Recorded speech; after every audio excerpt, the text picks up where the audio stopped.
to the Everyday Saint podcast. Today we have Elizabeth on the podcast, which I'm so excited for, because even just seeing you right now, like, you have such a beautiful smile and such a light, and I'm so excited for you to be on. So welcome. Thank you. Yeah, thank you so much for asking me and for having me on.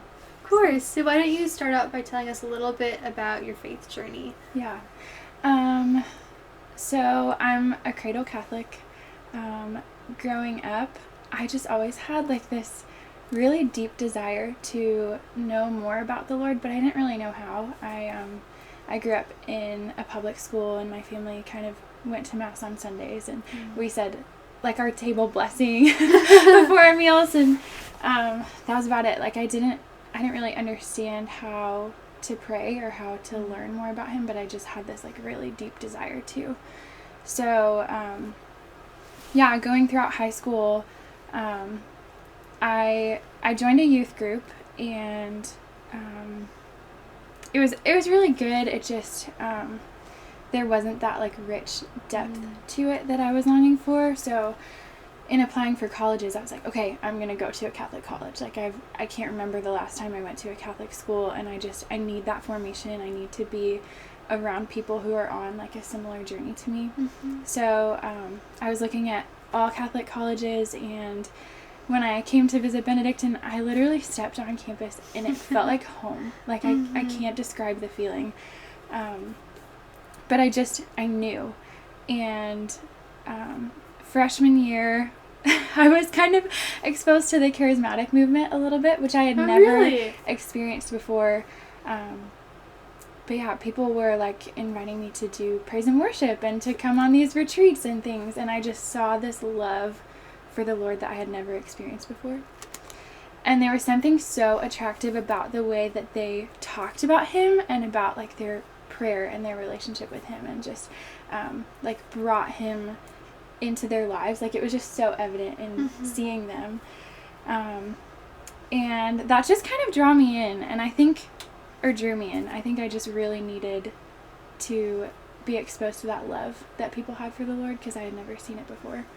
So I was starting to go to praise and worship a bunch and like leading these retreats, and it literally changed my whole faith. Like it just kind of set it on fire, and created this longing in me again. Like it just reignited the desire to get to know everything about Him. I think there's something so beautiful about when you love someone or something, you want to know everything about them, and you want to just fall in love with that thing or for that person for every reason under the sun. And so that desire was just, I think, reignited to know everything about Him. So being able to go to classes and experience like theology classes and philosophy and things for the first time, I was just like in awe. I had never experienced anything like that before. Especially with such great professors. Yes. Like any theology class I take, I try and take different professors when I can, but I've also had Dr. Zia 4 times. But anyway, right. But it's just like you just sit there and you're like, oh my gosh, like how can someone have all these thoughts? Yeah, seriously. It's just, I remember taking Christian Moral Life with Dr. Swafford, and that class, everything that we talked about, it was like perfectly corresponding with things in my life throughout the course. And it just, I don't know, it like that course specifically completely changed my life, and it opened me up to like the understanding of, okay, adoration is actually super important. Like I should probably be going to that. And I mean, I could count on one hand the times that I had the opportunity to go to adoration before coming to Benedictine. So I think being able to go to school here was a huge thing, and to have those friendships where they were like a little bit more charismatic just opened me up to that deep love for the Lord. And since then, I think I've become like just so also in love with modesty and like the more traditional aspects of the faith, and just like the reverence in maybe the TLM, or in like just in adoration, like understanding the importance of that. But it really did take those friendships and those experiences, like especially freshman and sophomore year, to get to that point. So yeah, I think I'm at a point where I'm like in love with the gift of femininity and the gift that the faith is, and just how well they complement each other, and just kind of continuing to want to go deeper with the Lord and understand like those really traditional aspects of the faith and how beautiful they really are. But yeah, that's kind of where I'm at. Just trying to give him, just to give him my heart on a daily basis, and just keep turning my life over to him. So yeah, that's amazing and so beautiful to hear. I'm curious what you're like, if you could kind of explain what the charismatic movement is and maybe certain things that stood out to you about it, because I didn't know, like, when I thought about Catholicism before I got to Benedictine, it was kind of like, it's boring, but we go because it's right. Right. You know, and then I kind of had not really experiences with the charismatic movement, but was introduced and saw it more. And then there's also like the other side of it where like, no, this is like a bad thing, it's too like Protestant or what have you. And I'm just really curious to hear maybe your progression through it, if you could explain a little bit about what it is. Yeah. So my freshman year specifically, I was starting to get to know these people who were either in like music ministry or they just did praise and worship kind of on like a regular basis. And I just have a heart for music. Like, that's how the Lord speaks to me, and that's a lot of times like how I pray, and it's just like a huge part of my life. So when those friends were inviting me to praise and worship, I was like, whoa, I've only ever like heard this music on the radio. I didn't know that like people actually just sang this together to just like praise him and give glory to him. And I think that was something that just I really fell in love with, was like their love for him was so evident. And I was like, I've been craving this. Like, I've never had friendships where we talked about the Lord, or we like really brought him in to our friendship, and that's exactly what it was. And that's how I fell in love with the Lord, was through that music and through those friendships. And I think I learned a lot from it, and it's kind of like died down a little bit from what I've seen here at Benedictine, but especially freshman and sophomore year, it was just very vibrant. And it just helped me to be more comfortable in talking about the Lord in like my friendships. And I was like, okay, this is something that I want to bring into each one of my friendships, and I want to grow with them. I want to be able to talk about him and about our prayer lives and like grow in our friendship together. So I think that really turned my heart into a heart that was like mission centered and just focused on being invitational and bringing other people in. So sophomore year as an RA, I led a Bible study, and honestly I think there were like 15 girls who were in that, and it was the first time that I'd ever led a Bible study, but we would sing like a praise and worship song at the end, and it wasn't like crazy and, you know, hands up in the air, like jumping up and down, like what some of these other praise and worship nights were. But it was just like a calming way to kind of refocus and recenter our hearts, and just to like be in communion with all the women who were there. And I think there's definitely a time and place for singing praise and worship and for praying with other people, and it's so beautiful and so evident when people do that. Like, you can just see the joy in them.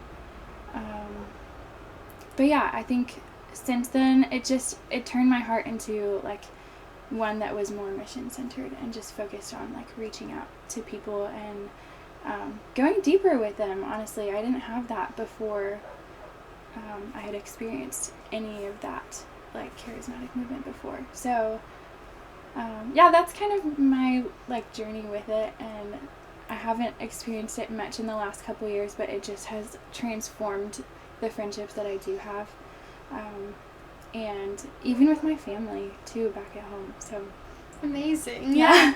And I think too, like, we all have that way of prayer and that way that God is going to reach us. And I know that you're someone who's pretty, like, musical. So I'm sure, like, praise and worship, like, God is going to talk to you through, like, music. Yes.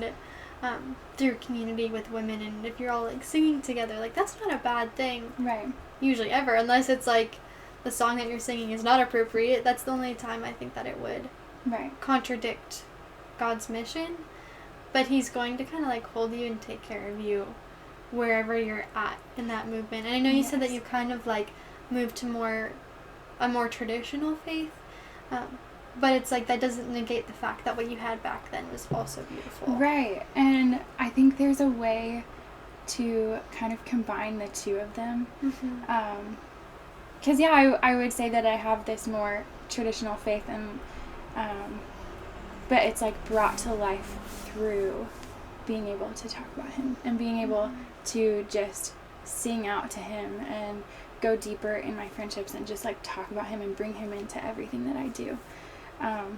But yeah, I think if there's something that you love or something that's like so dear to you, I think the Lord will speak to you through that. Mm-hmm. And so for me, being able to experience that was how he spoke to me, and it still is. Like, even now, he speaks to me through songs and through hymns at Mass or something. Like, if I just need to know of his love and his plan for me, there's like one song that will always play when I need to hear that he's still near to me, and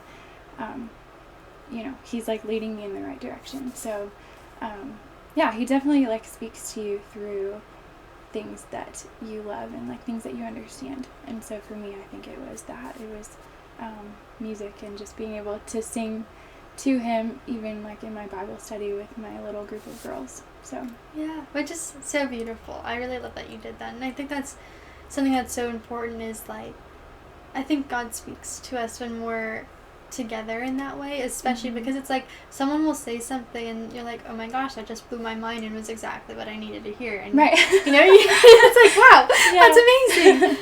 I'm curious, what do you think has like matured in your faith the most since getting to Benedictine? Oh gosh. I think my understanding of what femininity is, and just understanding that through Our Lady. Mm-hmm. Before coming to Benedictine, I didn't know a thing about the saints. I didn't know anything about Our Lady other than like she was beautiful and she carried our Lord, but I didn't have a personal relationship with her either. And oh gosh, one year for Christmas, I think this was sophomore year, my grandma got me this book called The Imitation of Mary. You might have heard of it. Yeah. And it's this little tiny like blue book. You can literally fit it in your pocket. Like, it's so small. And I carry it with me everywhere. But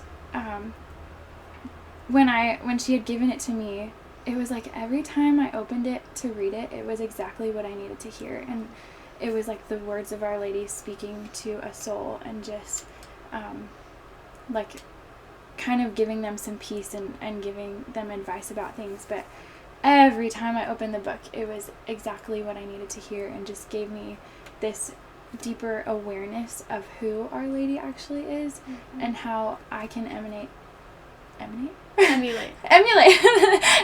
her in my own life too. So it gave me like real life concrete examples of how to live out femininity and what that means in my life.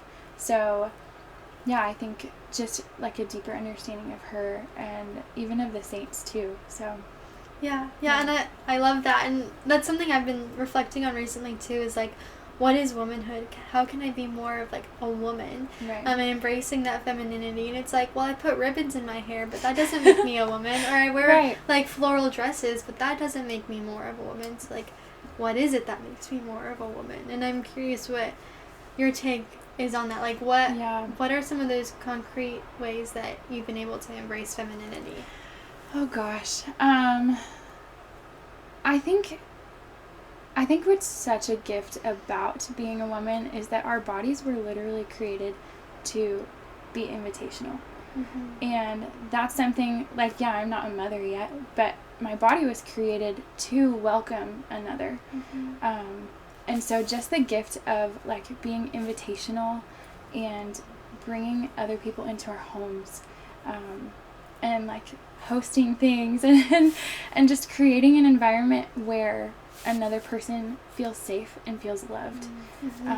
That's such a huge thing. And I think being an RA was such, like, a good opportunity for that, because I could bring other people into my own space, like my room or the office or whatever it was, and just, like, create an environment for good conversation and tea, or, like, I don't know, like, something just simple and beautiful that really made them feel loved and welcomed. So I think that's a huge thing, because femininity looks different for every woman. Like, my sister specifically, she's so strong and she loves working out all the time, and she's, like, super bold, and, like, very extroverted, but also really sensitive. And I'm kind of the complete opposite. Like, I feel like I'm more quiet in my friendships, and yeah, I'll work out, but I'm not like going to the gym all the time. And yeah, it's just, it looks different for every woman, and I think you just have to find how the Lord is calling you to live out your femininity and just the gift that it is. So for some, it might be, like, hosting people, or like, one of my housemates makes sourdough all the time, and she brings it with her everywhere. Like, she'll bring this food and just create an opportunity for people to join together over a meal. And I'm like, you know what? I'm not the best at making bread, but, like, I can invite people over and create a space where they feel loved and they want to come to. And yeah, I think it looks different for every woman, and it's hard not to get kind of caught up in what we think femininity should be, but just to figure out how the Lord is calling you to live that out.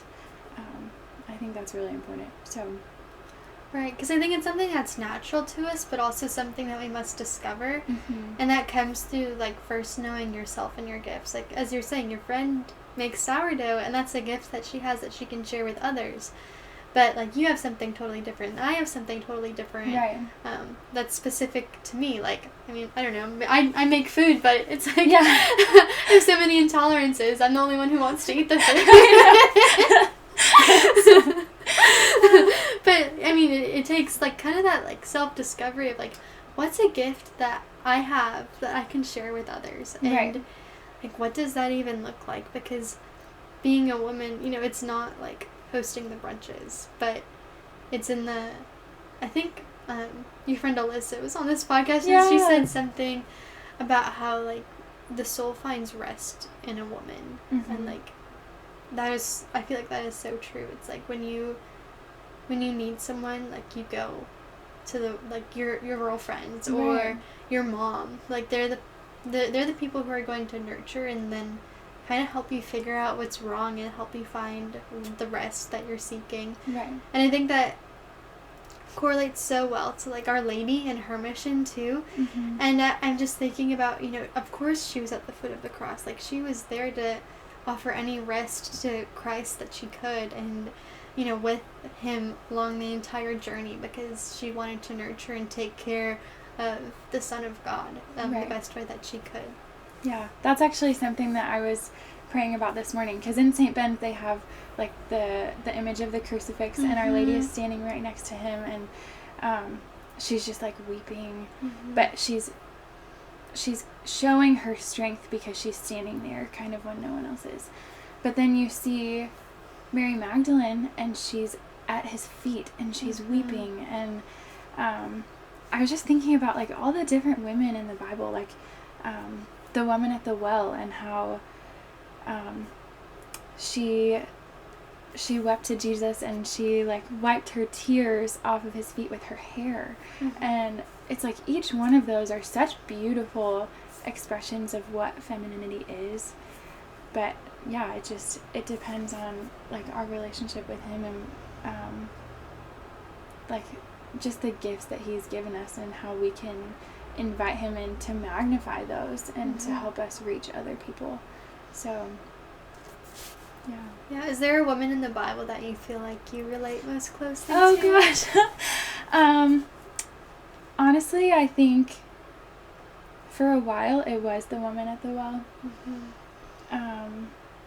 Yeah, I think just experiencing like some of the things that happened in college and being away from my family for the first time and trying to navigate friendships and just like it's a huge learning curve. And I saw her vulnerability with the Lord in just like, you know, kind of breaking the jar at his feet. And that was something that really struck me. And I kind of realized like, okay, if my friendships are not exactly where I need them to be, or I'm feeling alone, I can still go to him and break the jar at his feet and just hand everything over to him. I can weep at his feet and have that intimacy with him. But I need to be vulnerable. Like I need to let that jar break, because the ones who are easiest to love are the most vulnerable. So to be able to go to him and just pour everything out, like seeing that in the woman at the well was something that really struck my heart. And to this day, it still does. But yeah, I think it's so beautiful, like the different women in the Bible, because it's also like at certain times in my life, I've been able to resonate with one more than the other. I don't know if you resonate with a particular one, but yeah. Is there anyone that you like feel really drawn to? I don't know if I've like really specifically thought of it. I've always been like interested in the story of Esther. Maybe because when I was little, my like teddy bear was named Esther. But even then, I look at her like her bravery, and I admire that so much, and like how she risked her life for like what she knew was right and what she was so convicted of. And I think in a way like I feel very like close to her, and just like, okay, if like I'm so convicted of certain things, like I want to share that with other people and want to make my life about like this mission of bringing Christ to other people. And like that's not something I'm going to wait on, and not something I'm going to wait until I'm more qualified or until I'm older. Like it's something that we can do now, and like we're called to God's mission like in the here and now too. Right. Yeah. So. I love it. I guess that's when I asked that question, I was like, who would I say? And the first person that I thought of was Esther. Yeah.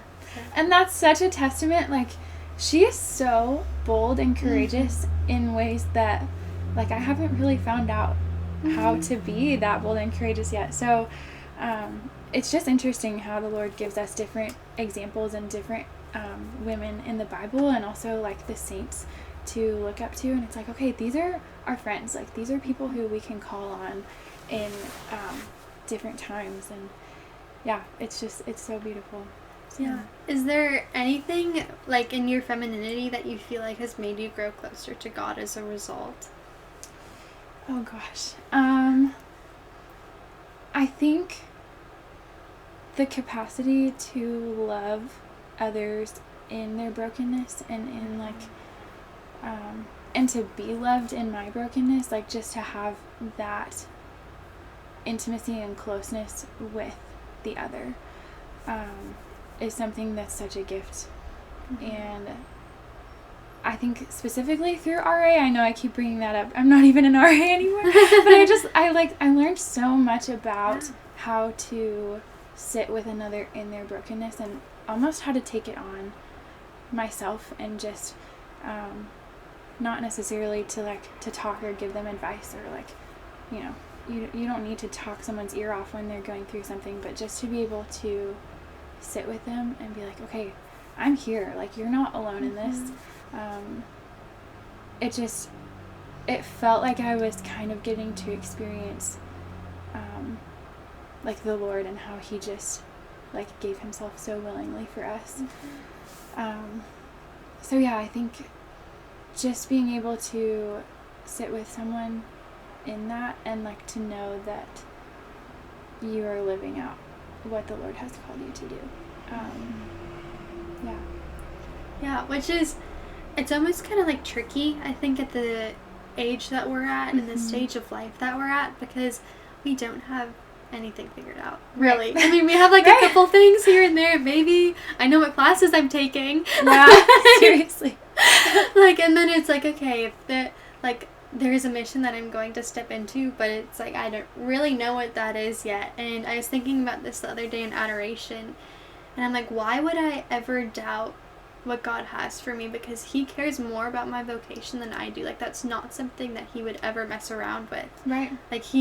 Like, that is something that he prizes and that he holds as such a value. That's why we have vocations, and there's a distinct path for every single person. Mm-hmm. So it's like, why, like, I have to trust God that God is going to take care of me, because he cares and knows more about my vocation and holds it up higher than I ever could. Right. Because, I mean, it's God. Yeah, seriously. Yeah. I think that kind of coincides with, like, that femininity. I think so. Aspect. Yeah, and there's something, I will say, I think a lot of people place all of this emphasis on discerning your vocation. And it's like I came into Benedictine and I felt really called to marriage and to, like, being a mother someday, and I just had this deep longing for it since I was like 14, 15 years old. I was like, yeah, I want to homeschool my kids. Like, I just couldn't wait for that someday. And I came here, and there were a couple people who were like, well, have you discerned the sisterhood? And it kind of placed this, like, doubt in my understanding of what my vocation was.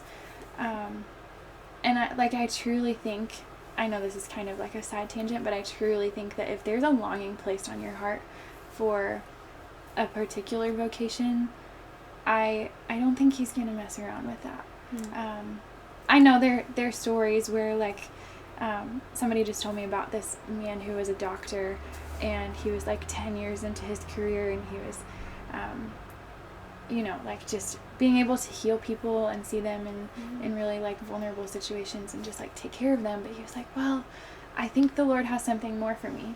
And he ended up going to seminary, like, down the road. But, yeah, I really think if there's a particular longing that's placed on your heart, then that's what he's calling you to. Like, he's not going to try to trick you. He's not going to lead you astray. So, yeah. Or just leave you out there, right? Like, for whatever happens, like, he takes care of us, like, he holds us near to him, right? And that's something, like, especially with vocation, like, that's something that's so, like, sensitive and so personal, and, like, that femininity or masculinity, like, that's something that's interwoven within us, and not something that God would ever want to mess around with or hurt us with, right? Or, like, use it against us. Even it's something that's, like, having radical trust in God, that, like, you're at a place in your life where you're going to make, like, a really big step in your relationship in a couple months, and get married and step into, like, your vocation, and it's like God, like, all the experiences leading up to that, like, God led you to that, and that's something that's so beautiful. Yeah. And it's so interesting how every vocation can always be drawn back to him. I know we were talking about this a little bit earlier, but something that really stuck out to me when I was going through, like, a really difficult time in my life was just the idea of the Lord as my bridegroom, and him calling me his bride.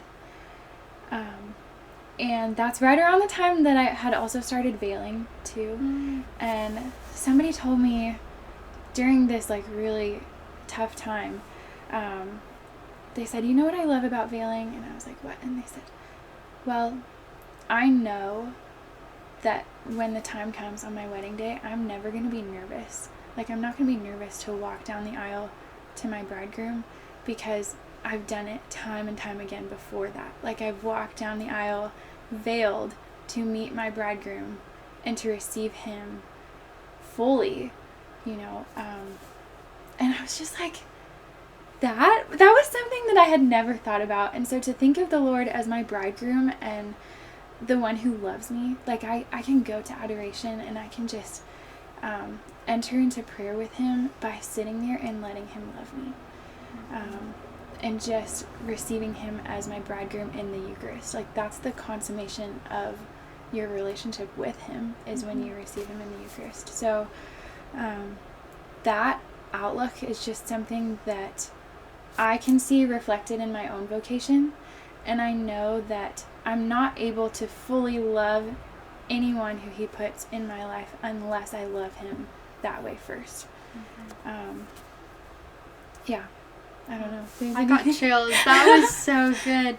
And I mean, that's something that I've kind of reflected on before, but like not in that way. And I think that's so beautiful to think of Jesus in such an intimate way. But I think also for people who have never heard the concept of being the bride of Christ, like, it's like, what does that mean? Like, what does that mean to love Jesus as the bridegroom? So could you maybe speak to that a little bit and what that means for your relationship with Christ? So I was sitting in adoration one day. I was going through like a really bad breakup, and just I had felt lost. Like, I had kind of lost myself in this other person, and I felt the Lord just calling me back to him. And as I grew in intimacy with him, in prayer, I just heard him say things like, all this time I have been waiting for you to dance with me, and you've been dancing with the wrong man. Like, come back, come dance with me. Or there was one time in particular that I was praying, and I just felt him like ask me to call me his bridegroom, or my bridegroom. And he started calling me my love, and it just really opened up my heart to this other concept of like, wow, I was putting, a lot of effort into something that was not my relationship with him. And even after all of that, he loves me so endlessly that he calls me my love, and he wants me to be his bride.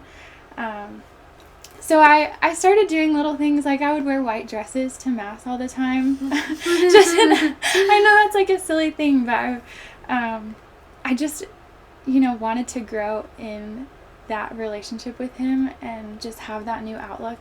So I would do little things like that. Like, I started wearing a veil, and I would wear like a white dress every now and then, and just I think being able to wear my veil also like closed me out to distractions. And it was like, okay, Lord, I'm going to give you all of me in sitting here and just like enter into this relationship and this communion with you. But yeah, it's still very reflective of a relationship. Like, there, as you know, I mean, there are like good times and there are bad times in prayer, and just being able to come to him in anything and just give him the little parts of your day if you can't give him everything. That's all he wants, but he also wants us to know him, and when you love someone, you want to know everything about them. So it really is, it's just like a relationship, but there's highs and lows, but it's like, okay, if I stray at all, I'm going to run back home to you.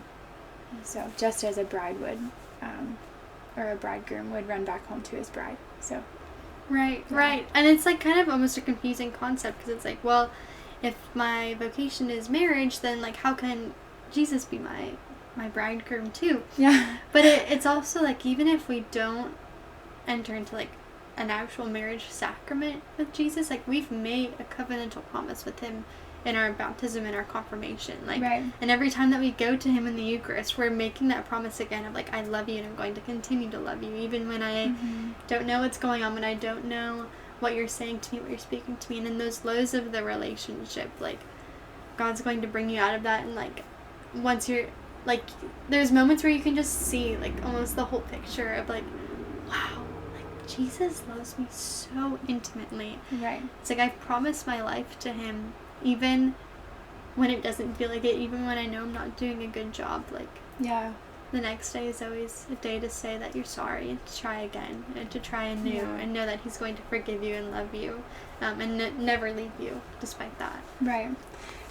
Something that really stuck out to me that you were just talking about was like, you know, you have a good day and you have a bad day, but you just run back to him. And there's a quote in the Imitation of Mary book that it was basically like, to know how lovable Jesus is, but to be unable to love him as he deserves is something that can only be renewed by, it's like an ever renewed longing for a more ardent love. And yeah, it's hard. I mean, to know how much he deserves to be loved because of everything that he did for us, and to know that he wants this personal communion with us and this relationship with us, but to fall short is something that you can easily get like bogged down about or think that you're a failure. But it's like, no, that's the human condition. Like, he knows that about us. And so we just need to continue to run back to him and to continue to give him the small things and ask for that more ardent love that, like, we may never be able to love him as he ought to be loved and as he deserves to be loved, but we can give him everything that we are. We can love him as much as we're capable of loving.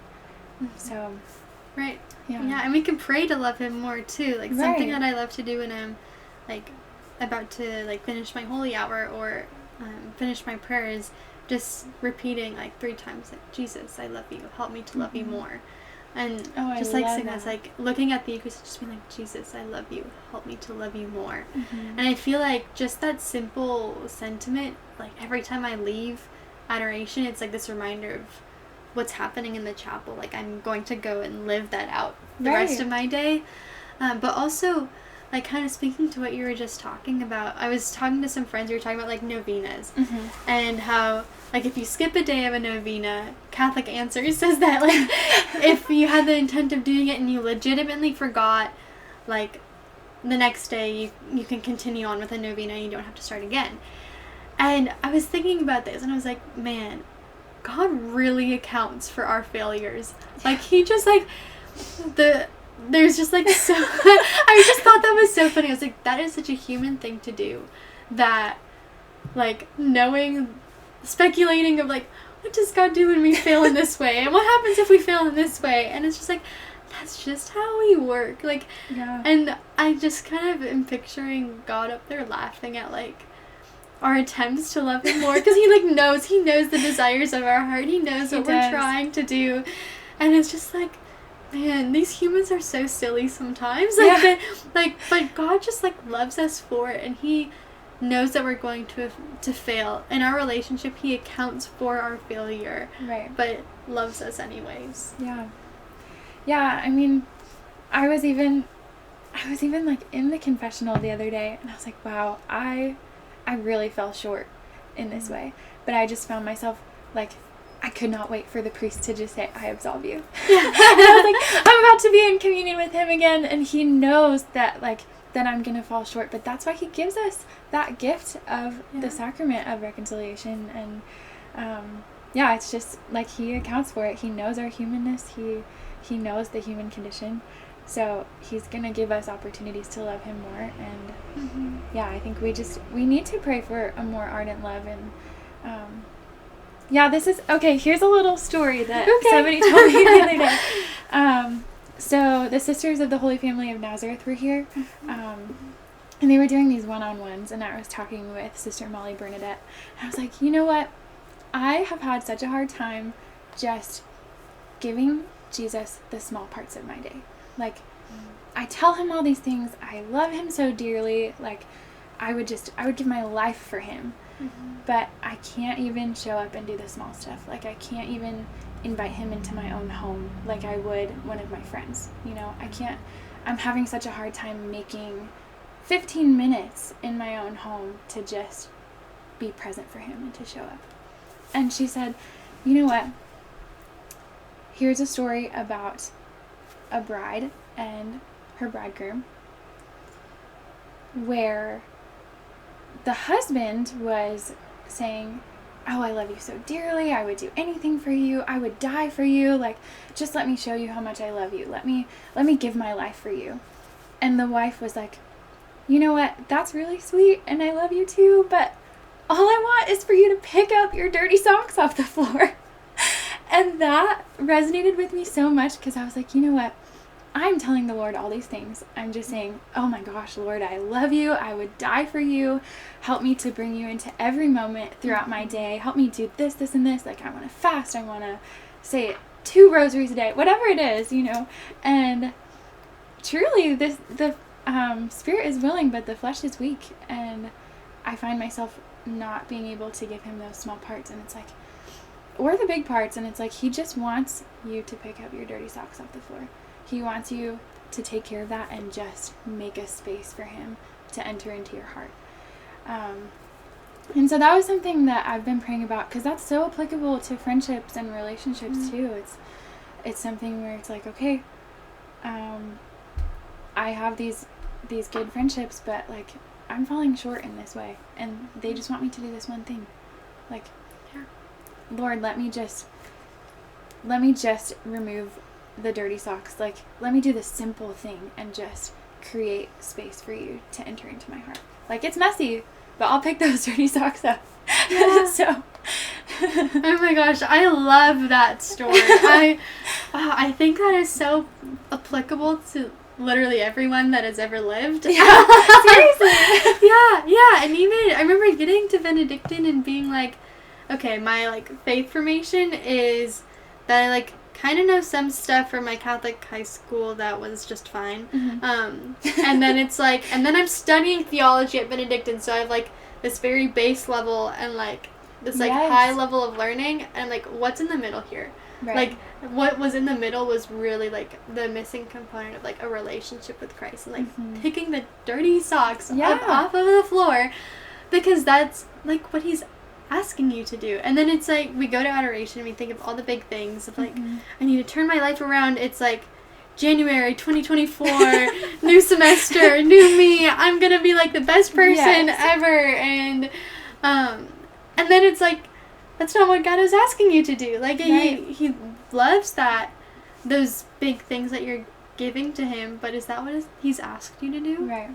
Like, or are you just saying that that's what he's asking you to do? Yeah, we can say that we're going to give him everything, but if we don't show up in the small stuff, then what kind of testament is that to our actual relationship with him?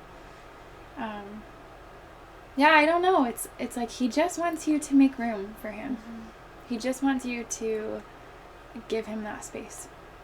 Right, so. Right. And I think I was kind of thinking about this, and I don't know if this is a fully formed thought yet, but it was like, okay, I was like, God, I just want to, like, remember you during my day, but, like, I want to spend more time in prayer, but do I have to spend my whole entire day in adoration? Is, like, that what I'm called to do? Is that what you want of me? Like, then when am I going to spend time with my friends? And then God was kind of like, Eve, like you have, or like I like crocheting and sewing and doing hobbies, and God was just like, Eve, I'm in those moments too. Right. Like I'm in here with you now. Or even one day, like I wasn't able to go to adoration, or like I walked in and I was like, I just like need to just talk to God out loud, but usually I feel God most in adoration. So I cut my holy hour short, but I came back home and I was just like, I like was just kind of crying out to God, and I was like, I feel unworthy that I didn't spend that hour with you in adoration, and I could just like hear kind of in the depths of my heart, he was just like, but I'm here with you now. Right. It's like, and so he just, right. He wants you to just like, you know, if you can't even make that hour commitment, which happens, he just wants you to show up. Like, that's all he wants. Yeah, and I don't know if there's ways that you, like, really bring him in to your everyday life, because it's hard with, like, the school routine and, like, having classes all day and practice and meetings and this or that, but something that I started doing was just being like, okay, Jesus, will you walk me to class? Like, will you just hold my hand and walk to class with me? And it's like inviting him into those little moments where, you're not necessarily talking to anyone else. Like, it's just kind of the mundane. Like, bring him into that. Yeah, I think that's amazing. And even something as simple as not going on your phone when you're walking around, Mm-hmm. like keeping it in your pocket or in your backpack or in your purse. Yeah. So then you're open and receptive to what the world, like what's going on in the world. And also too, I think not overcommitting ourselves to things, like Yes. leaving room for just quiet in our life. And that quiet time doesn't necessarily have to be like, oh, I'm saying no to this extracurricular activity so I can go to my holy hour. Like, that's also a good thing, and we should also be doing that, because Right. if you're overcommitting yourself to the point that you don't have prayer, don't do that. Yeah. But also it's like, okay, like, I do in theory have time for this one thing, but it's going to make me more stressed, and it's going to take out quiet in my life, and I'm going to be rushing everywhere. Mm-hmm. And God doesn't want that either. Right. So it's like saying no to the things maybe that don't quite matter as much, so you have time for the hobbies, for the quieting of the mind, even if it's not Yes. specific to prayer during that time. It's like, okay, well, now I have more time to sew, and I love sewing. And then when I'm sewing, my heart and my mind are quiet, so that when I go to adoration, I have a better holy hour because I had time to be creative earlier today. Right. Little things like that. Yeah, I heard one time my RD Marge, she was talking to me, and it was a semester where I was in like 21 credits. Like, it was just so busy. Goodness. And she was like, you know what? If the devil can't make you bad, he's going to make you busy. Mm-hmm. And that was something that just, like, it was such a wake-up call, because I was like, wow, I am so busy, and I honestly haven't had much time for the Lord. Like, how can I just invite him into the mundane and the simple things, and not overcommit to these things that, you know, I don't necessarily need. Like, Lord, help me just get rid of the things that can wait, and help me to show up for you and to invite you in. Yeah, so beautiful. Well, before we kind of close out, I want to give you the opportunity. Is there like any message that you would like to send today, or anything left on your heart? I think honestly, just go to adoration. Like, even if it's 5 or 10 minutes, just go sit with him, and just invite him into your heart, like into the busyness, into the mess. He wants to know you, and he loves you so dearly, and he just wants you to invite him in. Like, just allow him to make a home within your heart and within your soul, and your life will truly be transformed.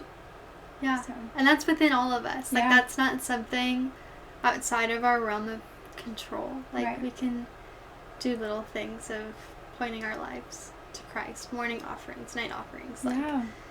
we always have an opportunity to learn and grow, but also know that we're not perfect. But God knows that we're not perfect, and he expects you to come in an imperfect way and accepts you as such. Yeah. And he wants that deep intimacy with you, but you have to start small, and you have to start simple, and just pick up the dirty socks. Yeah, pick up the dirty socks. That's what he wants, and that's what is the most beautiful. So.